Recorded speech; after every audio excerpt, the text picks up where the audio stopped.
I gave your apartment keys to your sister. She's moving in while you're on vacation, Mom said casually.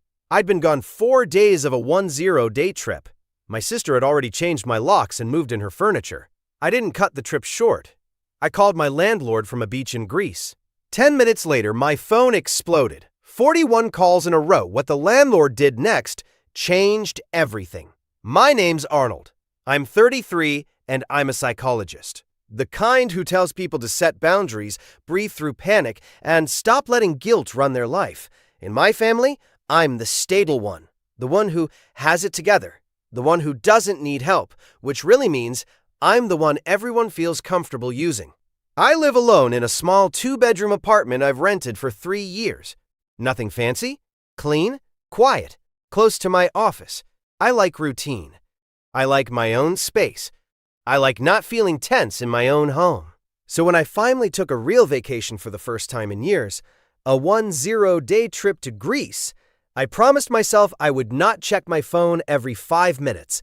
No emergencies, no family drama, just sun, salty air, and my brain finally shutting up. Day 4.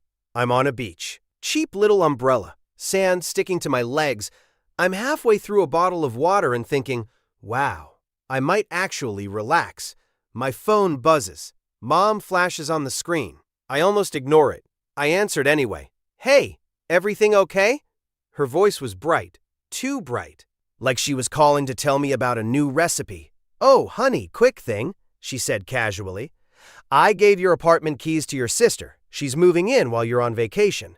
I sat up so fast I got sand in places sand should not be. What? I said.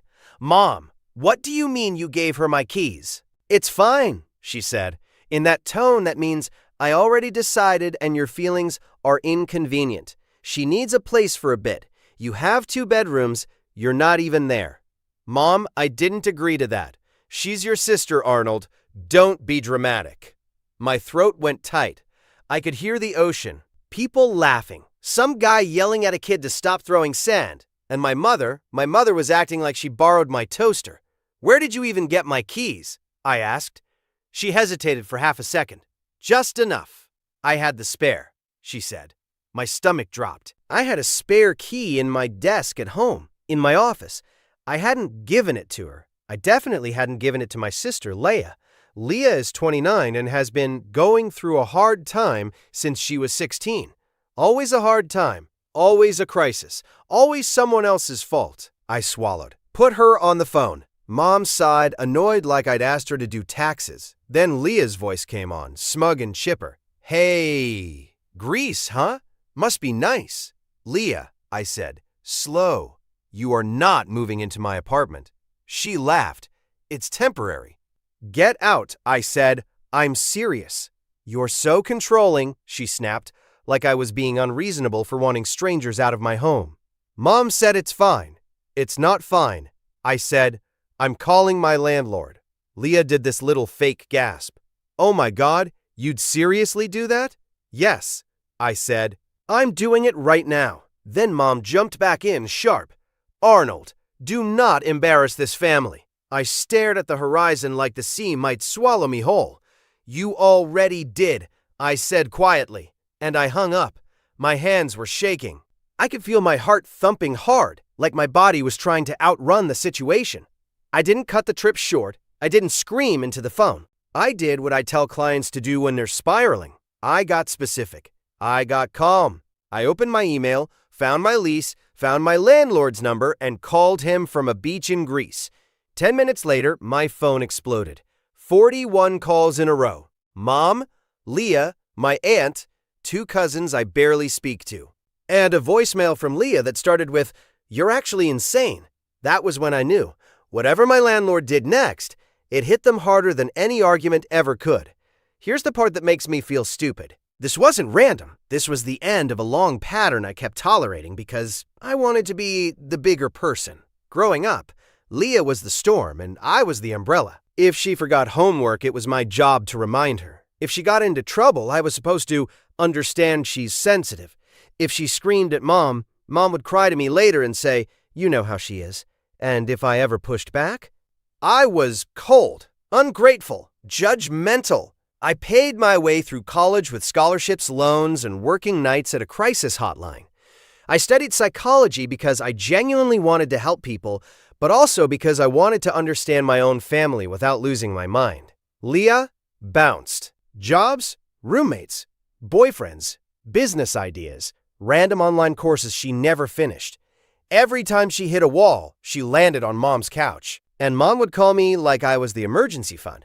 Arnold, she's behind on her car payment. Arnold, she needs help with her deposit. Arnold, just cover her phone bill this month. She needs it for interviews. And I did it. Not always, but enough that they learned if they pressed the right buttons. Family, guilt, she's struggling. I'd flinch and pay. Last year, I finally started saying no. Not dramatically, just calmly. Sorry, I can't. I'm not able to do that. I'm not comfortable paying for that. It made them furious because it wasn't a fight they could win. There was nothing to argue with. I wasn't calling names. I wasn't begging them to understand. I was just not cooperating. Leah tried switching tactics. She'd text late at night. I'm scared. I don't know what I'm going to do. If I didn't respond fast enough, Mom would call, she's crying. What kind of brother ignores his sister?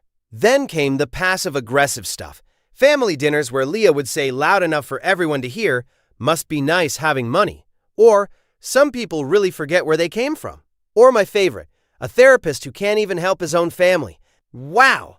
I'd sit there jaw clenched, watching Mom nod like Leah was making a valid point instead of weaponizing my profession. The apartment thing started as just a favor. A month before my trip, Mom had asked, can Leah stay with you for a couple weeks? Just until she finds a place. I said no immediately. Not because I hate my sister, because I know what happens when Leah just stays for a couple weeks. She spreads. Her stuff multiplies. She takes over the living room, the kitchen, the bathroom.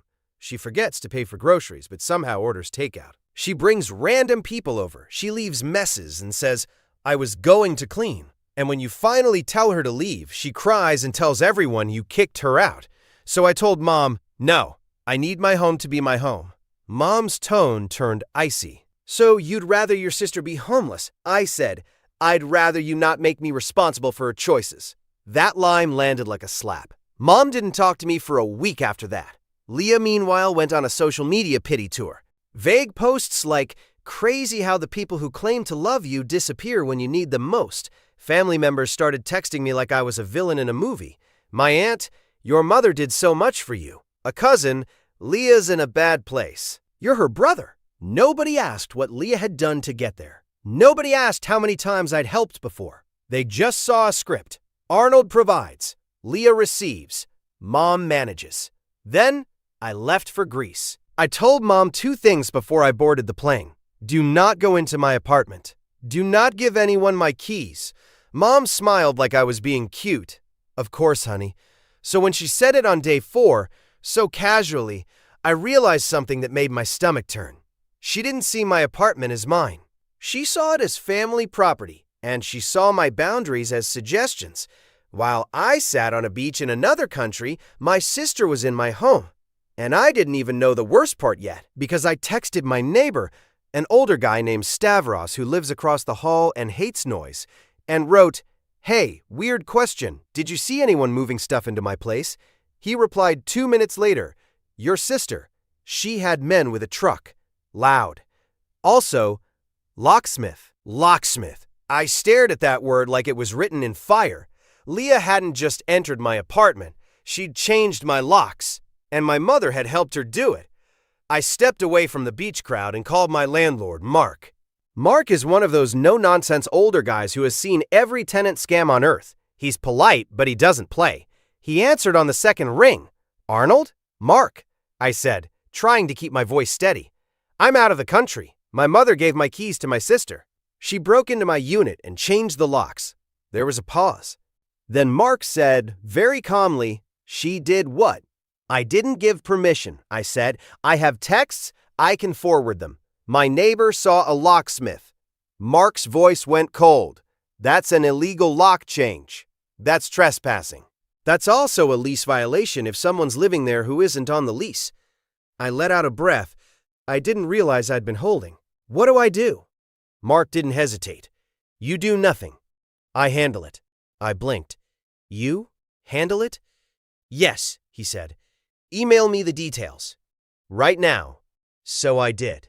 Sitting on a curb in Greece, sweaty and shaking, I forwarded screenshots. Mom, I gave your apartment keys to your sister. She's moving in while you're on vacation. Leah, relax. It's temporary. Me, get out. I'm calling my landlord. Mark replied. One line. Understood. Do not contact them. I'll call you back. 10 minutes later, my phone lit up like it was possessed. Calls, voicemails, texts. Mom, answer me now. Leah, you called the landlord? Aunt, what's wrong with you? Cousin, you're really doing this to her. And then a text from Mom that made my hands go numb. Mark came to the apartment with someone from maintenance. He's making a big scene. Why would you do this? I didn't respond. I waited. Because I knew this was the part where they try to suck you into the emotional tornado so you stop thinking clearly. Then Mark called me back. His first words were, "Your sister just threatened me." I sat up straighter. What happened? Mark sounded almost impressed, like he couldn't believe the audacity. I showed up with my maintenance guy, he said. Your sister answered the door. She told me she lives there now. I asked for her lease paperwork. She laughed. I swallowed. Of course she did, Mark continued. Then she said your mother gave her permission and you always do this dramatic control stuff. I told her your mother has no legal authority over my property. She said she'd call the police on me. I almost laughed, but it came out shaky. She tried to call the police on the landlord. She did, Mark said. So I called them first. My stomach dropped. You called the police? Yes, he said flatly. And I told them illegal lock change, unauthorized occupant, tenant, out of the country, written proof. I stared at my phone like it was a bomb. What did the police do? Mark's voice was calm. They made her step outside while we confirmed ownership in the lease. I could hear my own heartbeat. And then Mark said I gave her two choices, which were she hands over the keys and leaves voluntarily, or she gets trespassed and removed. My throat tightened. What did she pick? Mark snorted. She tried to cry. Of course she did, he continued. Then she tried to yell. Then she tried to call your mother to fix it. I closed my eyes. Mark's next sentence hit like a door slam. Arnold, your mother showed up and admitted she gave her your spare. She also admitted she told the locksmith it was family. The officer told her, that doesn't matter. I whispered, oh my God. And, Mark said, your sister's furniture is now sitting in the hallway because she doesn't get to move in. Period. I stayed quiet for a second, just breathing. Then Mark said, I'm changing the locks back with my locksmith. I'm billing the unit for the illegal lock changes damage. That means you'll see it on your statement, but I'll attach the police report and we'll pursue reimbursement from whoever did it. I swallowed hard. They're going to freak out. Mark's voice went almost gentle. Let them. That was the moment. The clean breaking point. I realized I didn't have to argue with my family. I didn't have to convince them my boundaries mattered. I just had to enforce them. And now an outside authority had seen what I'd been living with for years and called it what it was. Not family helping family. Not temporary. Trespassing. My phone didn't stop for hours. It was like they took turns rage dialing me.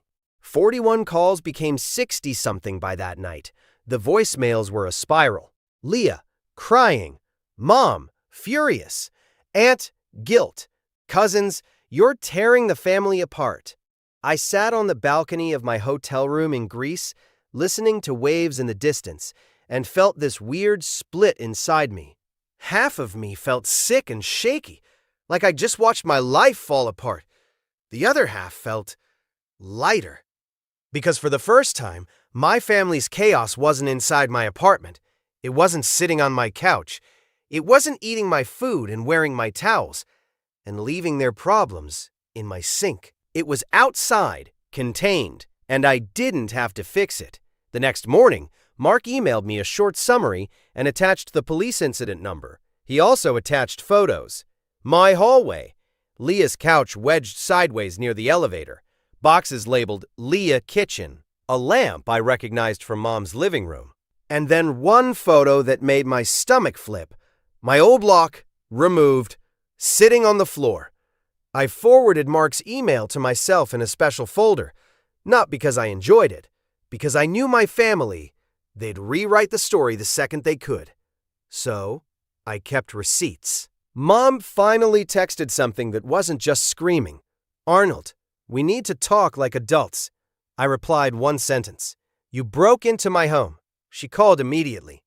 I didn't answer. She texted again. "You're being cruel. Leah has nowhere to go." I stared at it for a long time. Then I typed, "That is not my responsibility." That's when the group chat exploded. My aunt made a new family thread called Family Matters. She wrote, "We need to address Arnold's behavior." Leah wrote, "He called the landlord like I'm some criminal." My cousin added, "That's actually insane, bro." Mom wrote, "He embarrassed us in front of police." I didn't respond right away. I watched them talk about me like I wasn't a person, like I was a shared resource that malfunctioned. Then I wrote, "I'm going to be very clear. Leah entered my apartment without permission. Leah changed my locks without permission. Mom gave my spare key without permission. Police were called because of an illegal lock change and trespassing. No one is moving into my home, ever." Mom replied instantly, "So you're choosing a lease over your own sister." I felt the old guilt try to crawl into my chest. I recognized it like a symptom, so I answered with the simplest truth. "I'm choosing my safety and my home." Leah wrote, "You're a psychologist. You should understand trauma." That one actually made me laugh, not because it was funny, because it was so perfectly Leah. Weaponize therapy language. Make herself the victim, make me the villain. I replied, "Don't use my profession to manipulate me." And then I muted the thread. I didn't block anyone yet. I just muted. I wanted silence. 2 days later, Mark called again. "Your mother contacted me," he said. My stomach sank. What did she say? "She asked me to let Leah back in," Mark said, flat. "She said you'd calm down soon." I rubbed my forehead. Jesus. Mark continued. "I told her no. Then she asked if she could terminate your lease because you're unstable and traveling. I sat up straight. She tried to end my lease?" "Yes," Mark said. "She doesn't have authority. But I'm telling you because it confirms what you already know." I exhaled slowly. "That she'll keep escalating." "Exactly," Mark said. "So here's what I recommend. When you get back, come to my office. We'll add a note to your file that no one gets access to your unit except you. No family. No emergency. If there's an actual emergency, we call you and only you." My throat tightened, but in a good way. "Thank you." He paused. "Also, your sister tried to take mail from your box. The neighbor saw it. We stopped it." I went cold. "What?" Mark's voice sharpened. "It didn't go far, but yes, she was looking for something. I thought about all the ways Leah could ruin my life with my mail, bills, cards, documents. I felt this clean clarity settle in. This wasn't about a place to stay. This was about access. Control. Money. When I got home 6 days later, my apartment was intact because Mark had made sure of it. New lock, new key. My old spare was useless now. Inside, my place smelled like the lemon cleaner my building uses in common areas. It felt like a reset. I checked drawers, closet, documents. Everything seemed untouched, but the emotional damage was real. Mom called that night. I answered this time because I wanted it to stop circling. She didn't say hello. "What is wrong with you?" she hissed. "Do you know what you did to your sister?" I sat on my couch, calm. "You mean when she broke into my home and tried to steal it?" Mom snapped. "Stop saying broke in. I gave her the key. And you had no right," I said. She started crying. Loud. Theatrical. "After everything I've done for you," I cut in, still calm. "This is not a negotiation." Her crying stopped like a switch. Then she went cold. "So that's it. You're just abandoning your family." I said, "I'm setting a boundary." She laughed, bitter. "Oh, so now you're using therapy words on your own mother." I felt my hands tighten around my phone, but my voice stayed steady. "Yes," I said, "because you don't listen to anything else." Silence. Then Mom said quietly, "Leah's going to remember this." I replied, "Good," and I hung up. For the first time in my life, I didn't feel the urge to call back and fix it. I just sat there breathing, realizing my chest didn't hurt the way it usually did after family conflict. It felt clear. A week later, I met Mark in his office and signed a simple addendum. No access granted to anyone but me. Period. It felt ridiculous that I needed paperwork to protect my home from my own family, but it also felt powerful, concrete, final. Leah tried one last move.